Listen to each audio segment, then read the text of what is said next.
मला हाक मार म्हणजे मी तुला उत्तर देईन आणि तुला ठाऊक नाहीत अशा गहन गोष्टी, गुप्त गोष्टी तुला प्रकट करेन.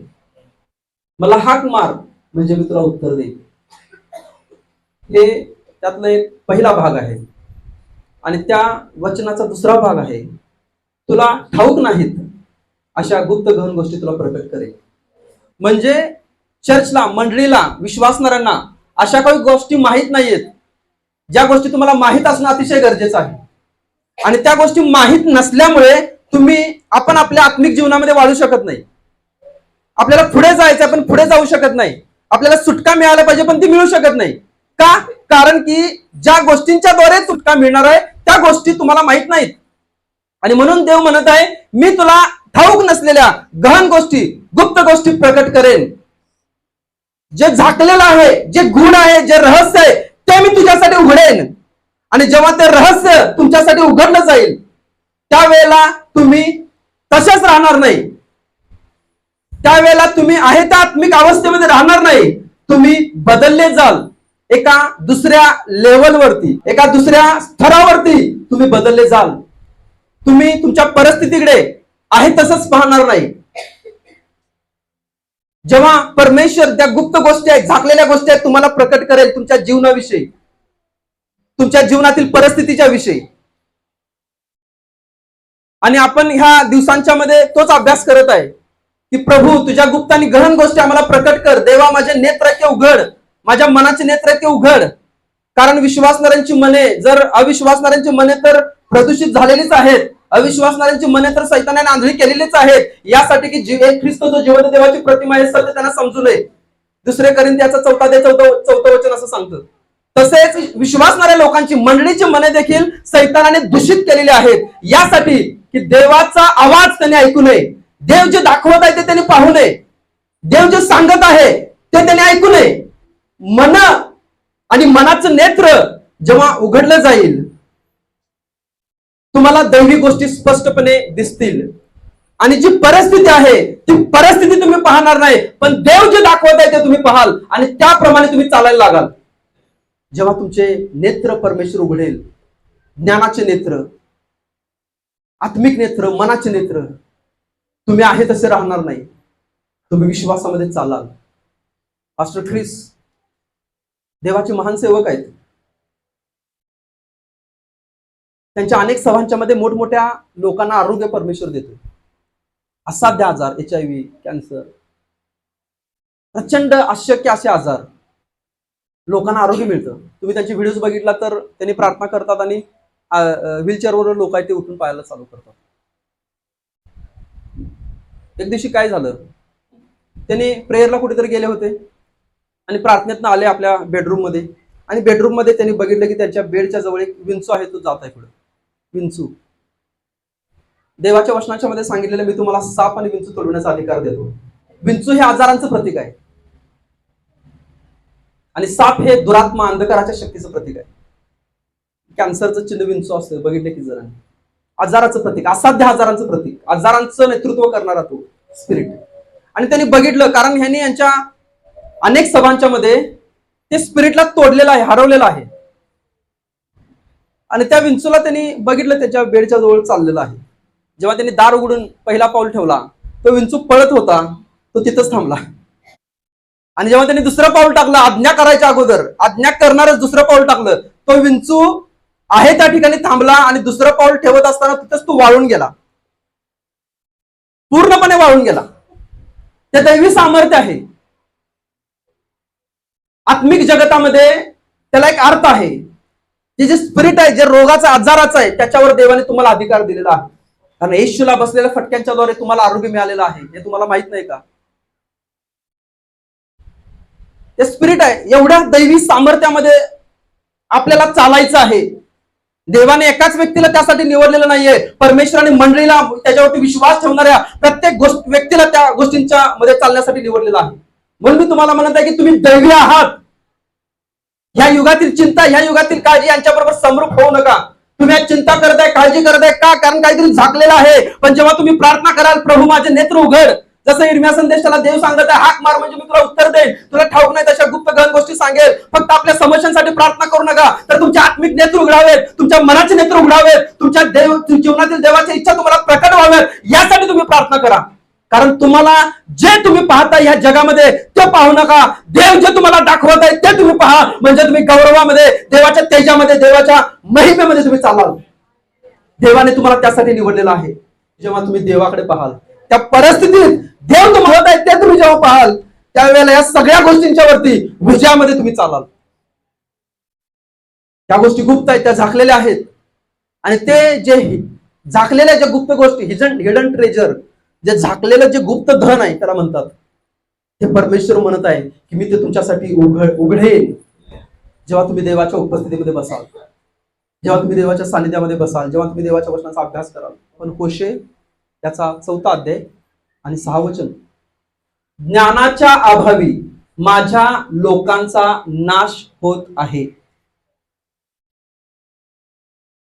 आज तुमच्याजवळ दैवी ज्ञान नाहीये, विश्वासणाऱ्यांच्या जवळ दैवी ज्ञान नाहीये, त्याच्यामुळे आपला नाश होत आहे असं वचन सांगत आहे. अलिशाच्या सेवकाला त्याचं ज्ञान नव्हतं की त्याच्यासाठी स्वर्गातून देवाने ऑलरेडी स्वर्गदूतांची सेना पाठवलेली आहे, म्हणून तो व्यर्थ चिंता करत होता, व्यर्थ घाबरलेला होता. पण जेव्हा त्याला ज्ञान झालं की माझ्यासाठी देवाने त्याचे दूत माझ्या संरक्षणासाठी पाठवलेले आहेत, त्यावेळेला त्याची भीती ती निघून गेली. त्याचं ज्ञान तुम्हाला असायला पाहिजे, दैवी ज्ञान तुमच्याजवळ असायला पाहिजे, तुमच्या परिस्थितीविषयी, तुमच्या भविष्याविषयी, तुमच्या कुटुंबाविषयी, तुमच्या जीवनातील प्रत्येक गोष्टीविषयी दैवी आवाज, दैवी मार्गदर्शन, दैवी ज्ञान तुमच्याजवळ असायला पाहिजे. आणि ते दैवी ज्ञान असं वरवरती ठेवलेलं नाहीये, ते गुप्त आहे, ते झाकलं गेलेलं आहे.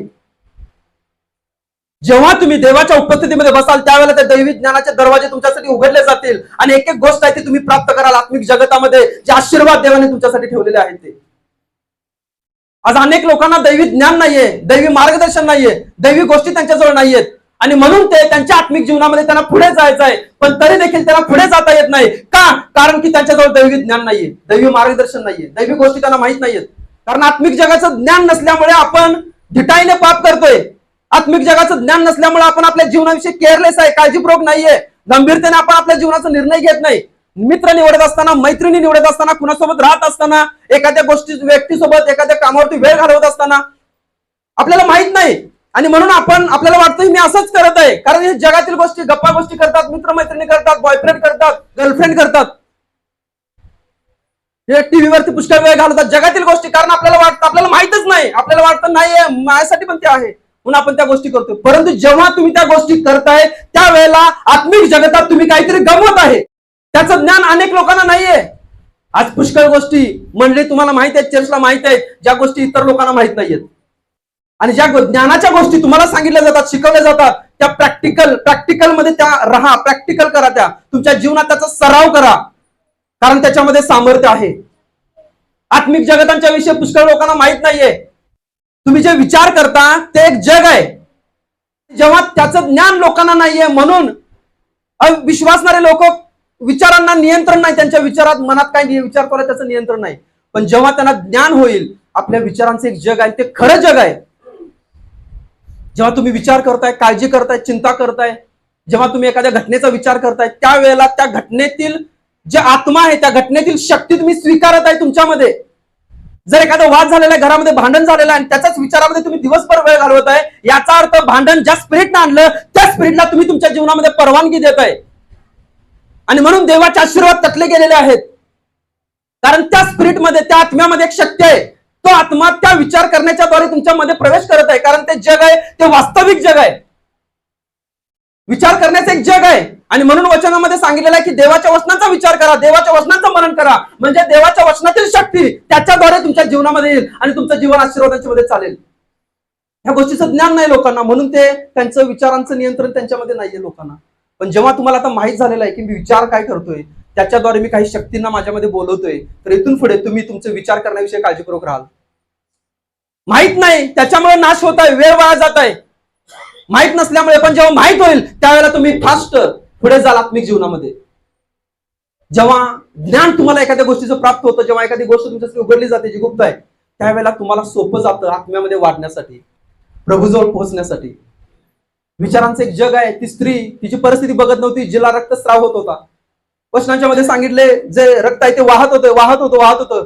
पण वचनांच्या मध्ये सांगितलेलं आहे तिनं त्या वाहत्या रक्ताकडे पाहून माझं रक्त कधी थांबणार असा विचार केला नाही. पण तिनं आपल्या मनात तिला आरोग्य मिळायच्या अगोदर विचार केला की ती त्या येशूच्या वस्त्राच्या गोंड्याला शिवत आहे, आणि जेव्हा ती शिवली त्याच वेळेला ती बरी झाली, असं तिनं विचारांच्या मध्ये अगोदरच पाहिलेलं होतं.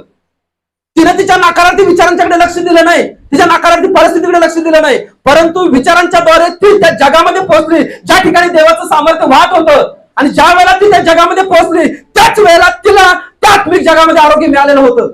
आणि जेव्हा त्या विचारांच्या प्रमाणे तिने स्पर्श केला त्याच वेळेला ती शक्ती तिच्यातून वाहिली.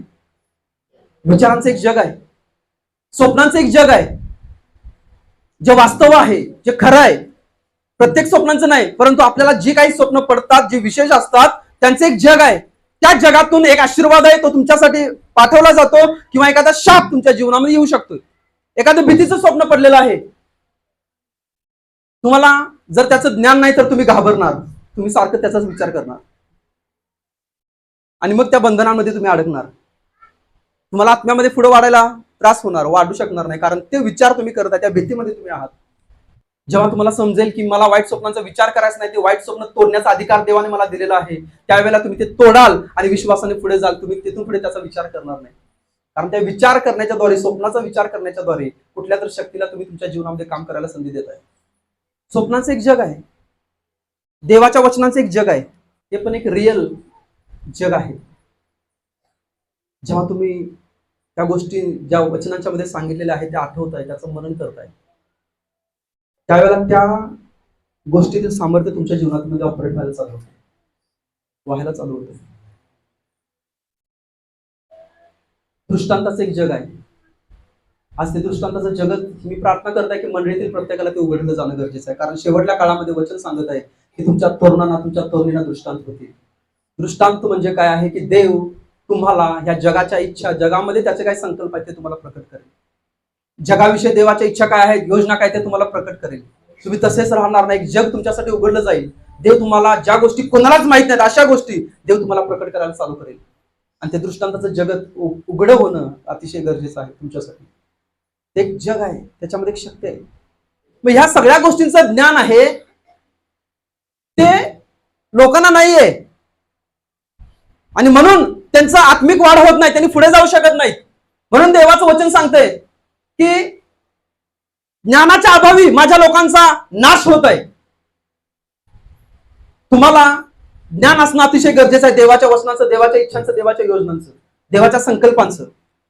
ज्या आत्मिक जीवनामध्ये जगत आमच्यामध्ये घडत आहे, जेव्हा तुम्ही एखाद्या व्यक्तीची सहभागिता करताय, घट्ट मैत्री करताय, जर तो अविश्वासणार असेल, जर तो चुकीच्या गोष्टी करणार असेल, तर तुमच्या घट्ट मैत्रीच्या द्वारे त्याचे शाप तुमच्या जीवनामध्ये येऊ शकतात.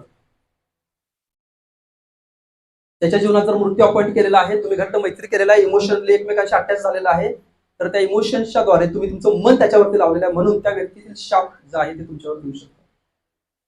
याच्या अगोदर आपण तो संदेश बघितलेला आहे, जगाशी मैत्री देवाशी वैर. ह्या गोष्टी अनेक जणांना माहित नाहीत, आणि देवाच्या गोष्टींचं जसं ज्ञान तुम्हाला होईल त्यावेळेला एका लेवलला तुम्ही देवाच्या अतिशय जवळीकतेच्या नातेसंबंधांच्या मध्ये चालाल.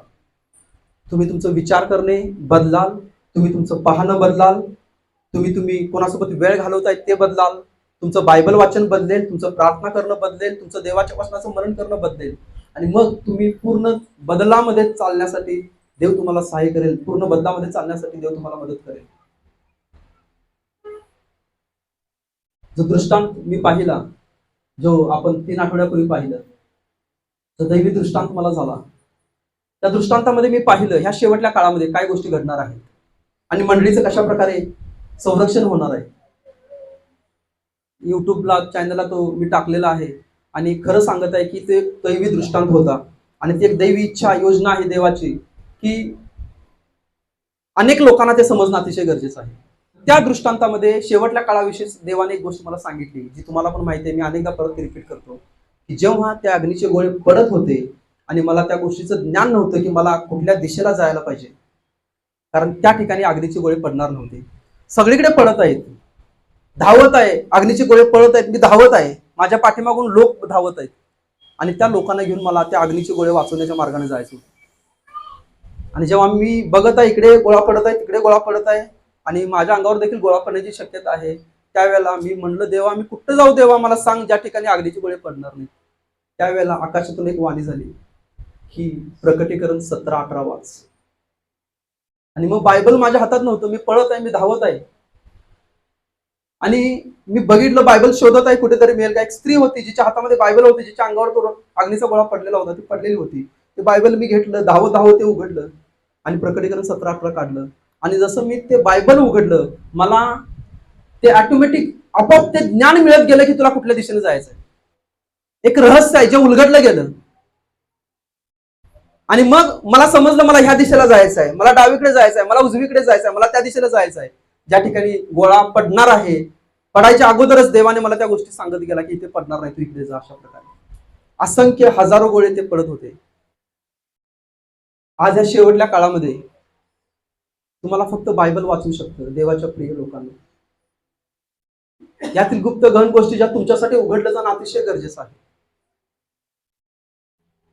आज देखील परत एकदा मी सांगत आहे, जे बायबल वाचत नाही, जे वाचणार नाहीये, जे ज्यांचं वाचन अतिशय कमी आहे, परत एकदा मी तुम्हाला सांगत आहे, इशारा देत आहे की तुम्ही देवाचं वचन वाचा, देवाच्या वचनाचा अभ्यास करा, देवाच्या वचनाच्या मध्ये रमून जा, देवाच्या वचनाचा सखोल अभ्यास करा. कारण हे बायबल तुम्हाला वाचवणार आहे. तुमच्या प्रत्येक परिस्थितीमध्ये, ज्या ठिकाणी परिस्थिती ब्लॉक झालेले, मार्ग निघत नाही, तुम्हाला पुढे जाता येत नाही, परमेश्वराचं वचन जेव्हा तुम्ही वाचाल, मनन कराल पवित्र आत्म्याच्या द्वारे, त्यावेळेला एक एक गोष्ट तुमच्यासाठी उघडली जाणार. एक गोष्ट तुम्हाला समजलं जाणार की तुम्हाला काय करायला पाहिजे त्या परिस्थितीमध्ये पुढे जाण्यासाठी. कारण ते दैवी ज्ञान आहे, हे फक्त पवित्र शास्त्र तुम्हाला देऊ शकतं. 3 प्रकारचे लोक आहेत जे बायबल वाचतात. अजून लय प्रकारचे आहेत, पण मुख्य 3 प्रकार मी तुम्हाला सांगायचंय मला. एक आहे अविश्वासणारा व्यक्ती, ज्याला तुम्ही बायबल गिफ्ट देताय, तुमची मैत्री असल्यामुळे तो स्वीकारतोय आणि ते बायबल वाचतोय. तो एका धार्मिक पुस्तकाप्रमाणे त्याला वाचणार. तर तो घेणार, पहिल्यांदा त्याच्या पाया पडणार, उघडणार, त्याला व्यवस्थित चांगल्या ठिकाणी ठेवणार, त्याला वाचणार. एखाद्या कथेच्या पुस्तकाप्रमाणे, एखादी स्टोरी, एखादी कथा, एखादं धार्मिक पुस्तक मी वाचते अशा प्रकारे तो वाचणार. त्याला फक्त त्यातल्या कथा, गोष्टी, प्रसंग फक्त समजतील, त्यातल्या गुप्त गोष्टी त्याला समजणार नाही. दुसरं आहे विश्वासणारे लोक बायबल वाचतात. विश्वासणारे लोक जेव्हा बायबल वाचतात त्यावेळेला ते बायबल घेतात, त्यांना सांगितलेलं असते रोज 5 अध्याय वाचायचे, परंपरेने ते वाचत असतात. आणि म्हणून त्यांनी जर चांगला विश्वासणार आहे तर तो काय करणार, रोज 5 अध्यायाप्रमाणे एखादं नीतिसूत्र आहे, 2 जुन्या करारातले, 2 नवीन करारातले वचन, एखादं स्तोत्र, अशा प्रकारे त्याचं जे रोजचं टार्गेट आहे 5 अध्याय मला वाचायचे आहेत, ते पूर्ण करण्याकडे त्याचा भर असणार. एखादी गोष्ट, वचन वगैरे त्याला आवडेल थोडं, हा खूप छान होतं, एखादा विश्वासणार अशा प्रकारे बायबल वाचतो. परंतु तिसरा जो प्रकार आहे, पवित्र आत्म्याने भरलेले लोक कसं बायबल वाचतात. आज ह्या काळामध्ये तुम्हाला पवित्र आत्म्याने भरून पवित्र शास्त्र वाचायचं आहे. कारण तो पवित्र आत्मा तुम्हाला त्याच्या प्रत्येक वचनांच्या मध्ये येशूला प्रकट करेल. त्याच्यामध्ये आपल्याला येशू आहे, तो पवित्र आत्मा तुम्हाला दाखवेल. काहीतरी गुप्त आहे, काहीतरी रहस्य आहे जे तुम्हाला उलगडेल आणि तुमची दृष्टी तशीच राहणार नाही, ती बदलेल. तुमच्या जीवनाकडे पाहण्याचा दृष्टिकोन, परिस्थितीकडे पाहण्याचा दृष्टिकोन बदलेल. जेव्हा एखादा पवित्र आत्म्याने भरलेला व्यक्ती बायबल वाचतोय त्यावेळेला आत्मिक जगतामध्ये काहीतरी घडत असते. दुरात्म्यांची बंधने, अंधकाराच्या शक्तीची बंधने तुटत असतात, कारण तो पवित्र आत्म्याच्या प्रेरणेने बायबल वाचत आहे. तो फक्त एक परंपरा आहे, एक टार्गेट दिलेला आहे म्हणून तो वाचत नाही. काहीतरी बदल घडतोय आत्मिक जगतामध्ये जेव्हा पवित्र आत्म्याने भरलेला व्यक्ती बायबल वाचतोय. आज शेवटल्या काळामध्ये देव म्हणत आहे, सर्व लोकांच्यावर, सर्व प्राणीमात्रांच्यावर माझ्या आत्म्याचा वर्षाव करेन. तुमचे पुत्र, तुमच्या कन्या संदेश, वृद्धा स्वप्ने पडतील, तुमच्या तरुणास दृष्टांत होतील. जर तरुणींना तुम्हाला संदेश द्यायचा आहे, प्रॉफेटिक संदेश द्यायचा आहे, त्याला प्रॉफेसाय असा शब्द वापरलेला इंग्लिशमध्ये. जर भविष्यवाण्या करायच्या आहे तुम्हाला तर वचनांचा अभ्यास करा.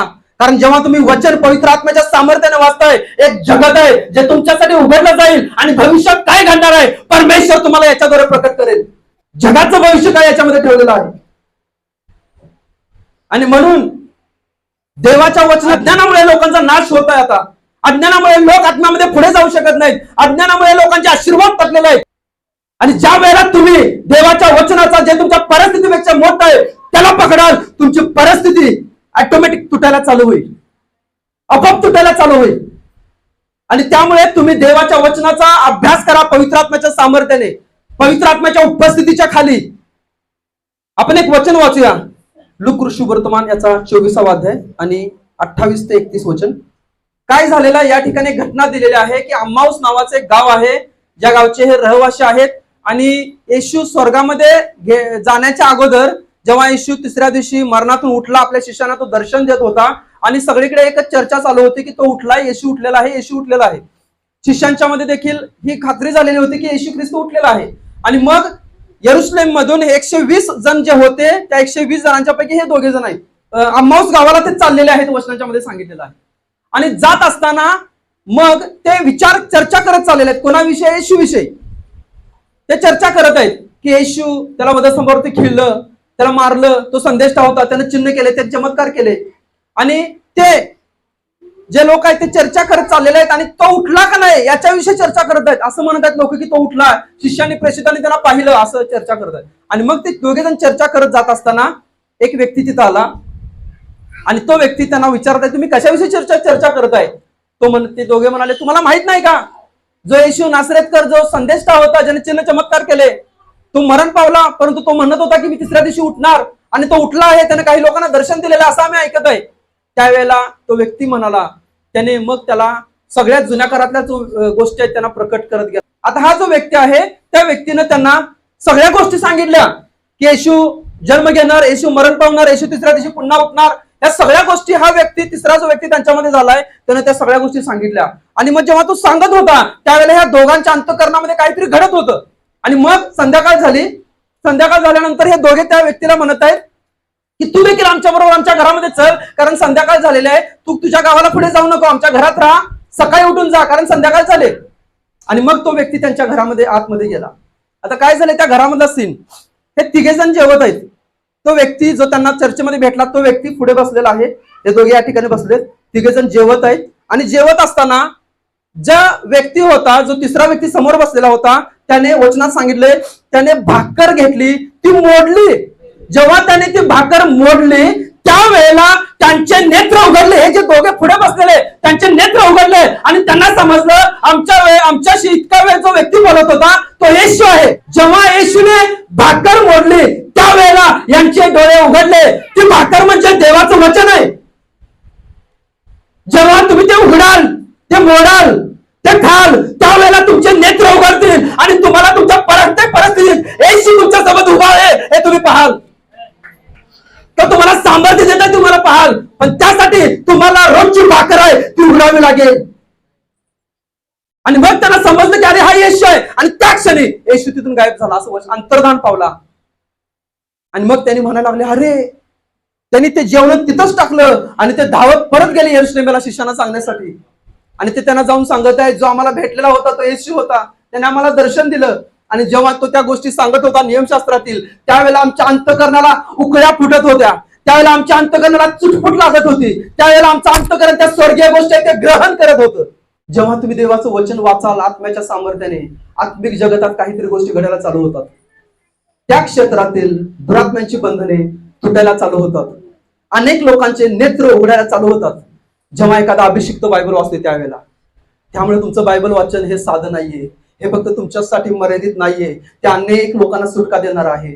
तुमच्या बायबल वाचनाच्या द्वारे अनेक लोकांच्या जीवनामध्ये दैवी बदल घडणार आहे. कारण तुम्ही अभिषिक्त आहात, देवाचा आत्मा तुमच्यामध्ये राहत आहे, देवाचा आत्मा तुमच्यामधून वाहत आहे आणि त्याच्यामध्ये तुम्ही बायबल वाचत आहे. तुमचं बायबल वाचन काहीतरी करत आहे आत्मिक जगतामध्ये, अद्भुत रीतीने, सामर्थ्यशाली रीतीने. अजून आणखी एक वचन आपण वाचूया. वचन वाचायचं राहू दे, मी फक्त सांगतो तुम्हाला, नंतर तुम्ही रेफरन्स चेक करा. आपल्या सगळ्यांना माहित आहे दानिएल हा अभिषिक्त होता, देवाने त्याला निवडलेलं, देवासाठी त्यानं आपलं जीवन समर्पित केलेलं. तो नित्य प्रार्थना करणार होता, सकाळ दुपार संध्याकाळ. आता दानिएल आहे तो वृद्ध झालेला आहे, म्हातारा झालेला आहे. आणि देवाने त्याला दैवी दृष्टी दिली, डिवाइन व्हिजन्स, दैवी दृष्टी. भविष्यकाळातील घटना आहे ते त्याला देव प्रकट करायला लागला. आणि मग वचनात सांगितले, तरी देखील तो बायबल वाचतोय, तरी देखील तो देवाचं वचन वाचतोय. आणि दानिएल या अध्यायामध्ये असं सांगितलेलं आहे की दानिएलाने बायबल उघडलं आणि तो वाचायला लागला. त्याने इर्मियाचा ग्रंथ हातामध्ये घेतला आणि तो ते वाचत आहे. आणि मग त्याला समजलं की यरुशलेमेचा 70 वर्षाचा बंदिवासाचा काळ आहे तो संपलेला आहे. कारण इर्मियाने भविष्यवाणी केलेली होती की 70 वर्ष माझे लोक बंदिवासामध्ये राहतील, त्यानंतर त्यांना सुटका होईल. आता ते 70 वर्ष संपत आलेले आहेत. म्हणजे दानिएल तरुणपणे त्या बाबेल देशामध्ये आलेला आहे. त्याच ठिकाणी तो राजाचा एक मानाचा हे झाला, तो सेनानायक झाला, सगळ्यात उंच पुढाऱ्यांच्या पैकी एक झाला.